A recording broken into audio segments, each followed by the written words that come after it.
When did being a good friend completely backfire? My friend Autumn asked me to hang out with her during her overnight shift at the pawn shop because there'd been 3 robberies at other shops in the area this month, and an employee was killed at the last one. I got there at 9 as the last customer was leaving, and Autumn was locking the front door, explaining we'd only buzz in people who had items on them.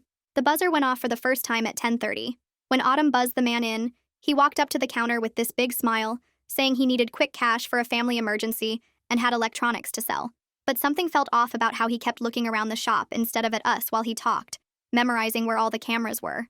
While Autumn examined his old laptop, the man walked around the shop, stopping at the case with the guns, asking if those were real. Autumn said yes, but they kept them locked, and he nodded, then asked about the jewelry case, the electronics section, like he was cataloging everything valuable. He came back to the counter and after a minute, asked how much cash the shop kept on hand for buying items.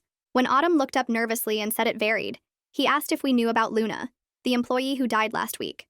The way he knew her name made my skin crawl because it hadn't been released in the news. Autumn's hands started shaking and she said no, we didn't know her. He said that was good because it would be traumatic to lose a friend that way, bleeding out behind the counter while the safe was being emptied. Neither of us had heard that detail, and Autumn asked how he knew that. He smiled and said he paid attention to things. He asked if we were alone in the shop, and when Autumn said the owner checked the cameras remotely, he looked directly at each camera and counted them out loud, then said cameras didn't help Luna. My heart was pounding now as he walked to the back area where the guitars hung, running his hands along them, then to the tool section, picking up a crowbar and feeling its weight. He brought it back to the counter and set it down, saying it was a nice one, good quality, could probably open anything with it. He asked Autumn if she'd ever been robbed before, and when she said no, he said Luna probably said the same thing before that night. He leaned across the counter and asked if Autumn knew what Luna's mistake was. We were both frozen as he said she'd been too slow opening the safe, had fumbled the combination twice because her hands were shaking, and that made everything take longer than necessary. He said delays were dangerous for everyone involved.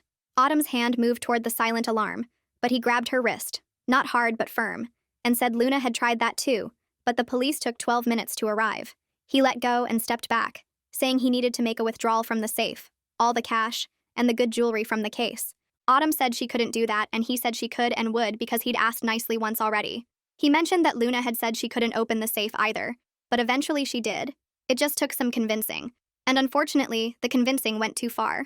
I tried to move toward the door, but he picked up the crowbar and said if I took another step, we'd find out if I was faster than Luna.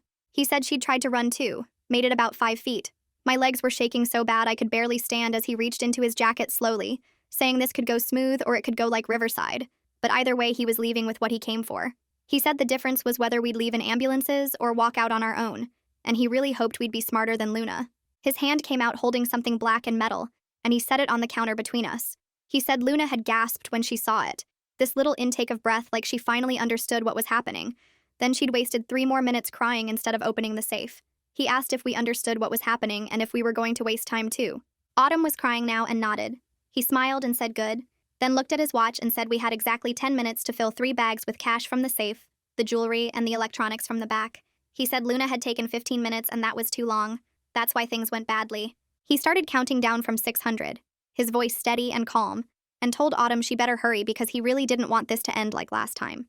She ran to the safe with shaking hands while he kept counting, 597, 596, and pointed the black metal thing at me, saying I should probably help her unless I wanted to find out what happened after Luna ran out of time. I rushed over to Autumn, who was spinning the dial with her fingers slipping on the metal, 590, 589, and grabbed her wrist to stop the shaking. The combination wouldn't work if she kept missing the numbers, so I held her hand steady while she tried again, 18 right, 32 left, and my legs felt like they might give out, but I forced myself to stand. 584, 583, and I had to move, had to do something. So I went to the electronics section and started pulling tablets off the display hooks. The expensive ones were locked with security cables, but I grabbed what I could reach, 2 iPads that weren't secured, some portable speakers, trying to look busy while keeping him in the corner of my eye. He was standing by the counter still counting in that calm voice, 578, 577, watching Autumn work the dial and the safe finally clicked at 573. Autumn yanked the door open and started grabbing stacks of bills with both hands, shoving them into the canvas bag he'd pointed to on the counter. Her movements were jerky and desperate, 20s flying everywhere, and I noticed how his eyes kept moving between us and the front door like he was checking for trouble. His left hand stayed on that black metal thing while his right hand tapped against his leg with each number he counted. I moved to the jewelry case next and fumbled with the sliding door on the back, my fingers not working right, and started grabbing the gold chains from the top row.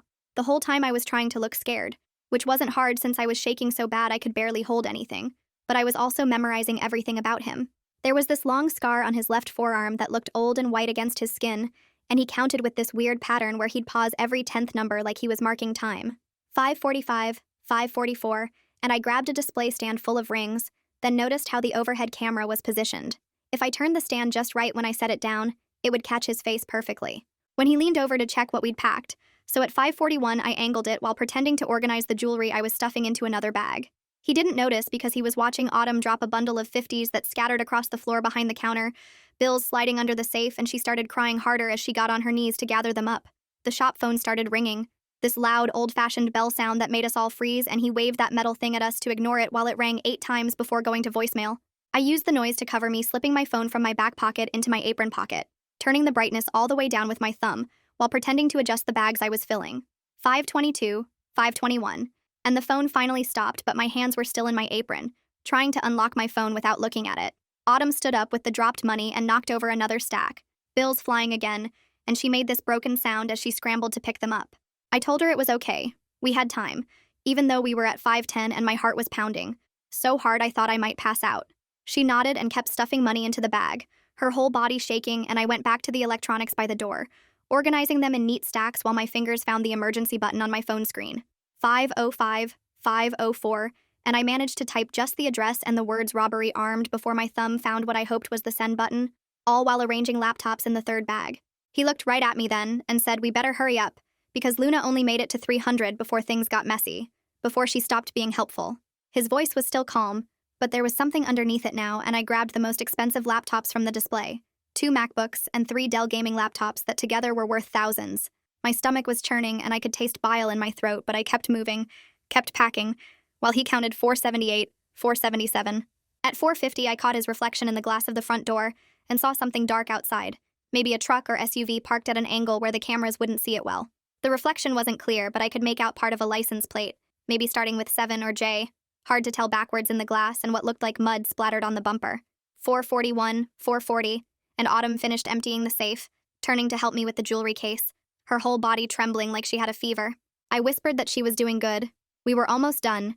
Just keep going, and she nodded while grabbing gold bracelets and watches from the case. 4:32, 4:31, and we worked side by side filling the bags while he kept counting in that steady rhythm, his finger still tapping against his leg, that scar on his arm catching the fluorescent lights every time he moved. He walked around the counter at 4:25, moving toward the safe to check it himself, and I bumped hard into the jewelry display while backing away from him. The whole case shifted and one of the overhead cameras tilted down, now pointing right at the counter area, but he was bent over looking into the empty safe and didn't see what I'd done. 4:22, 4:21, and he stood up asking if there was more cash anywhere else in the shop. Autumn's voice cracked when she said the register only had about $200 from today's sales. He told her to get it. Every second counts like it did for Luna, and she ran to the register while he watched her fumbling with the keys. My phone buzzed in my apron pocket and I started coughing loud, these harsh barking sounds while grabbing bubble wrap from a shelf and dropping it on the floor. The plastic popped under my feet as I pretended to stumble, the noise covering any other sounds while I acted scared and clumsy. 4:10, 4:09, and he came closer to inspect what we'd packed, leaning over the bags near the door. The smell of cigarettes mixed with something chemical, maybe paint thinner or gas, came off his clothes, and I saw his work boots had this weird red mud caked on them, the kind you see at construction sites. 4:05, 4:04, and he made Autumn show him each bag's contents one by one, while I stood frozen by the door trying not to throw up. He rifled through the electronics, nodded at the jewelry, but frowned at the cash bag saying it looked light, asking if we were hiding anything. 398, 397, and I told him that was everything from the safe and register, that the owner makes deposits every evening before closing. He stared at me for what felt like forever, his eyes narrow and calculating, before finally accepting this at 390. 389, 388, and he told us to move all 3 bags right by the door, then ordered us to stand behind the counter with our hands where he could see them. I noticed he was being careful not to touch anything directly, using his sleeve to push the door handle, keeping his prints off everything. 370, 369, and we stood there with our hands flat on the counter while he positioned the bags by the door. At 350 exactly, he stopped counting and explained what would happen next, his voice calm like he was giving directions to the grocery store. He'd leave with the bags, we'd count to 200 before moving, and if we came outside or called anyone before then, we'd end up like Luna. Autumn grabbed my hand and squeezed so hard I thought my fingers might break, both of us shaking while he talked. 3:45, 3:44, and he picked up all 3 bags, slinging 2 over his shoulder and carrying the third while backing toward the door. The black metal thing stayed pointed at us the whole time, never wavering even as he managed the door with his elbow. Just before stepping outside, he paused and said Luna's last words were, "Please don't," and he really hoped he wouldn't hear those words from us tonight. 3:38, 3:37, and the door swung shut behind him, the little bell above it ringing once. We stood completely still behind that counter, both of us counting silently in our heads while tears ran down Autumn's face and dripped onto the glass. 1, 2, 3, and I could feel her whole body shaking through our joined hands, her breathing coming in these short gasps. 10, 11, 12, and I watched the door, terrified he'd come back, that this was some kind of test. 25, 26, and Autumn made this small whimpering sound but didn't move, didn't let go of my hand. 50, 51, and my legs were shaking so bad I had to lean against the counter to stay upright. 75, 76, and I could hear a vehicle starting outside, the engine loud in the quiet night. 100, 101, and the sound faded as he drove away. But we kept counting, neither of us brave enough to move yet. 125, 126, and Autumn's grip on my hand loosened just a little, but we stayed frozen. 150, 151, and I started to turn my head toward her but stopped, scared any movement might bring him back. 175, 176, and we were almost there, almost at 200. 190, 191, and I could feel my heart pounding so hard it hurt. 198, 199, 200. My hand shot to the shop phone and I punched 911 while Autumn dropped into the chair behind the counter, her whole body just folding in on itself. The dispatcher answered and I managed to get out that we'd been robbed at gunpoint at the pawn shop on Riverside, that we were safe now but needed police right away. I remembered the text I'd sent earlier and told them about that too, while Autumn sat there staring at nothing, her face completely white. The dispatcher kept me on the line asking questions, but I could barely focus because my hands wouldn't stop shaking, and I kept looking at the door expecting him to come back. Autumn pulled out her phone with trembling fingers and called Christina, our owner, and I heard her voice crack as she tried to explain what happened. I moved to the front door and turned the lock, flipping the open sign to closed, then checked it 3 more times because I couldn't trust my own hands. We both knew not to touch anything he might have touched, so we just stood there behind the counter waiting, Autumn still in the chair and me pacing back and forth. 8 minutes felt like 8 hours before the first patrol car pulled up outside with its lights flashing, and 2 officers pounded on the door shouting police. I made them show their badges through the glass before unlocking it because I was still, so scared it might be him coming back somehow. The moment I opened that door, the shop filled with officers, 4 of them, then 6, all asking questions at once and checking the back rooms with their hands on their weapons. They separated us right away to get our initial statements, one officer taking me to the back office while another stayed with Autumn up front. I told the officer everything I could remember about the robber, the scar on his left arm, how he counted in that weird rhythm tapping his finger, the work boots with red mud on them, and the partial license plate I'd seen through the door. The officer wrote everything down in his notebook and called for a detective while I sat there with my legs bouncing under the desk because I couldn't make them stop moving. Christina burst through the front door 20 minutes later looking completely panicked, immediately asking if we were hurt before her eyes went to the empty jewelry case and safe. She pulled out her phone and started making calls to insurance and corporate, while the officers were still interviewing us, pacing around the shop and gesturing with her free hand. Detective Bryant Mercer showed up about 10 minutes after that, this older guy with gray hair who seemed really calm and methodical about everything. He had us walk through the whole thing again from the beginning while a technician in gloves started dusting the crowbar and door handles for fingerprints. Bryant wrote down every detail in this little notebook, asking specific questions about timing and exactly what the robber said about Luna and Riverside. The medics arrived and checked both of us for shock, taking our blood pressure and pulse while we sat there. Autumn's blood pressure was way too high, and they wanted to take her to the hospital, but she kept shaking her head saying she just needed to go home, that she'd be fine. Bryant asked us more about the Riverside reference and how the robber knew Luna's name, making notes when we explained he knew details about her death that hadn't been in the news. He said this connected to an ongoing investigation they'd been working on for weeks, and that our information was really helpful. Christina started asking why we didn't hit the silent alarm sooner, her voice getting frustrated, and I had to explain how he'd grabbed Autumn's wrist when she tried to reach for it.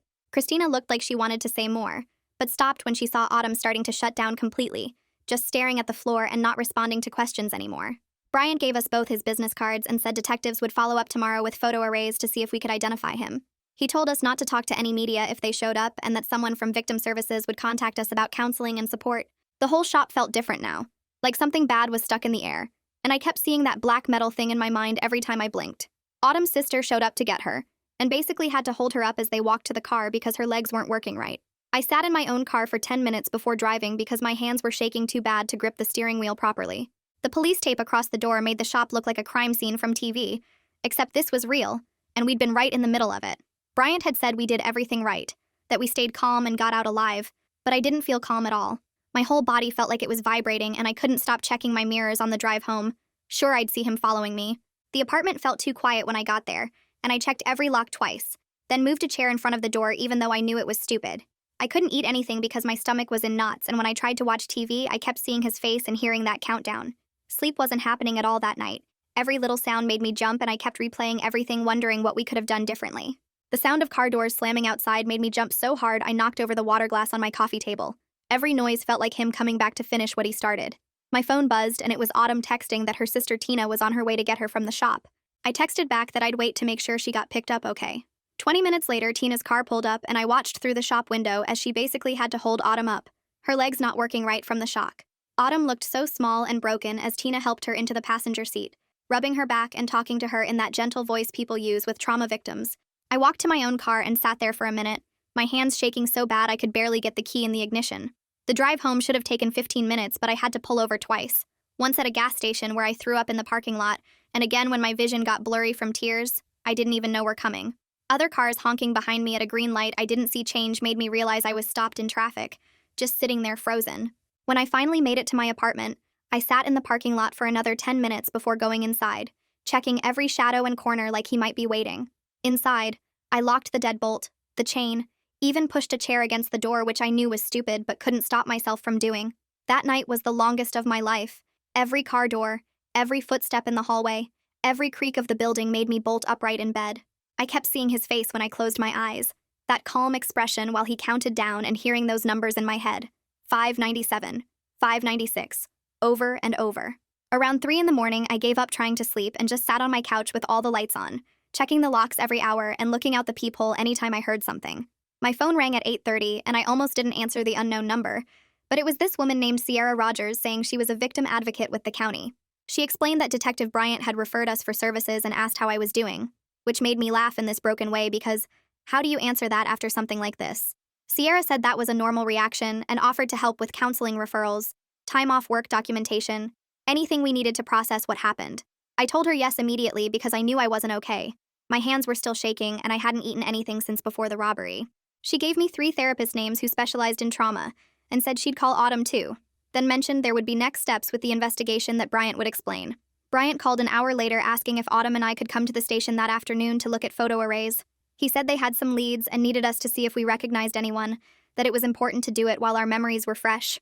I texted Autumn and she said she'd go if I went with her, that she couldn't do it alone. We met at the police station at 2, both of us looking rough with dark circles under our eyes and that jumpy way trauma victims move. Bryant took us to separate rooms first, explaining we had to do the identifications independently so we couldn't influence each other.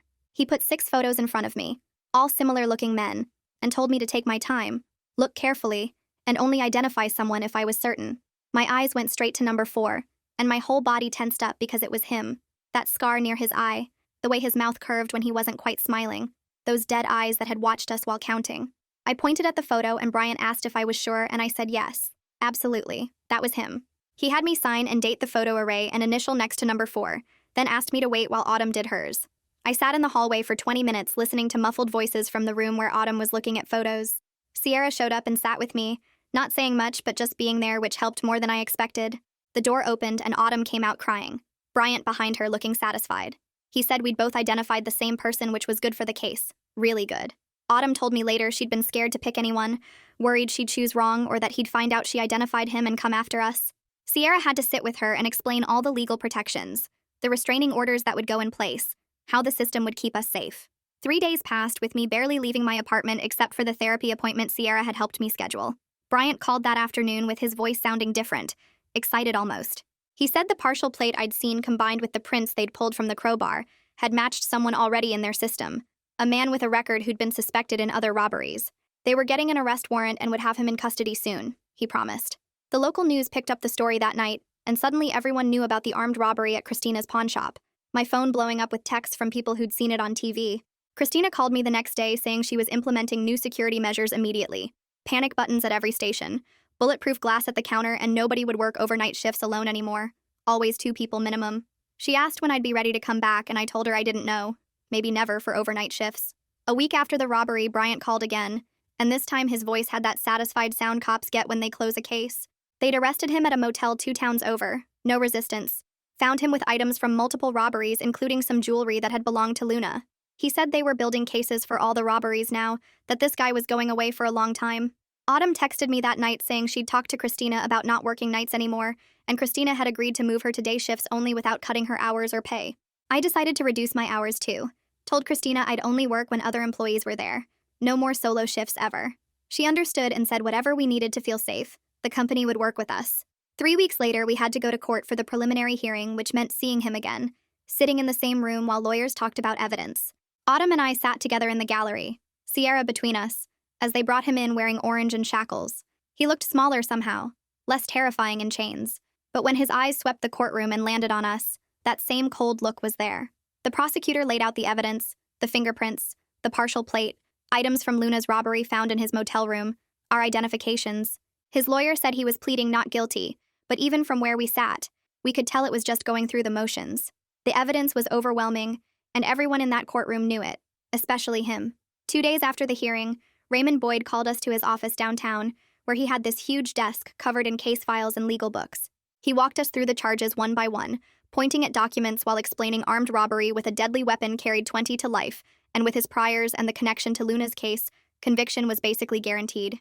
He showed us timelines on his computer, said the whole process would take at least 4 months if we went to trial, maybe longer if the defense tried stalling tactics. Autumn started meeting me at this coffee place near her apartment every Thursday morning, and we'd sit in the back corner where it was quiet. We mostly talked about normal stuff like her new work schedule or my job search, but sometimes one of us would mention something about that night, like how she still counted to 600 sometimes when she couldn't sleep. 3 weeks went by with meetings and paperwork, and then Bryant called saying the defense attorney wanted to discuss a plea deal, which meant we might not have to testify after all. The waiting was the worst part, checking my phone constantly for updates while trying to work my new part-time job at a bookstore, where at least there were always people around. 4 months dragged by with postponements and legal motions, until finally Raymond called saying he'd taken the deal. 25 years with no possibility of parole for 15. Autumn cried when I told her because she'd been having nightmares about facing him in court, about him staring at her while she testified. Christina's insurance company sent investigators to the shop 3 times, measuring everything and taking photos before finally approving the claim for the stolen items, plus emotional distress coverage. She used part of the money to install bulletproof glass at the counter that was 2 inches thick, and built this reinforced safe room in the back with its own lock system and emergency phone line.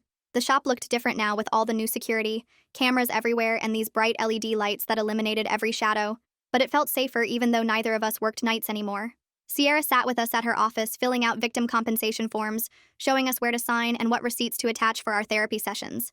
The state approved our applications in just 2 weeks because of how violent the crime was, and all the documentation from the case, covering 6 months of therapy plus future sessions if we needed them.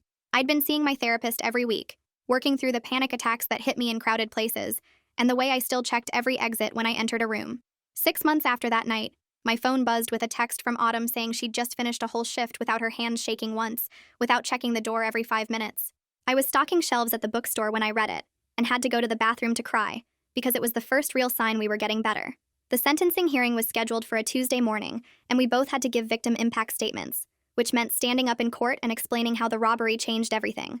I wrote mine out on index cards, practicing in front of my bathroom mirror until I could say it without my voice breaking. Autumn went first, talking about the nightmares and the therapy, and how she couldn't even walk past the pawn shop anymore without feeling sick.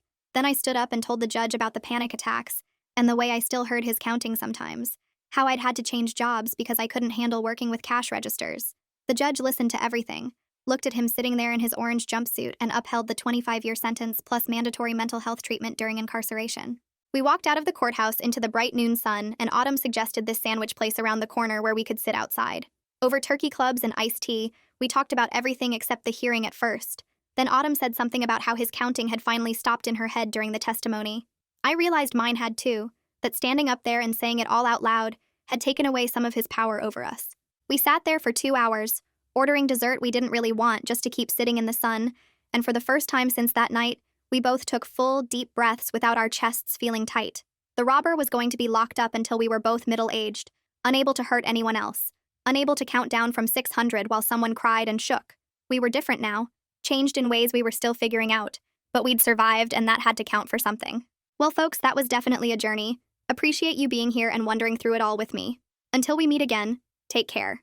Like the video, it helps more than you think.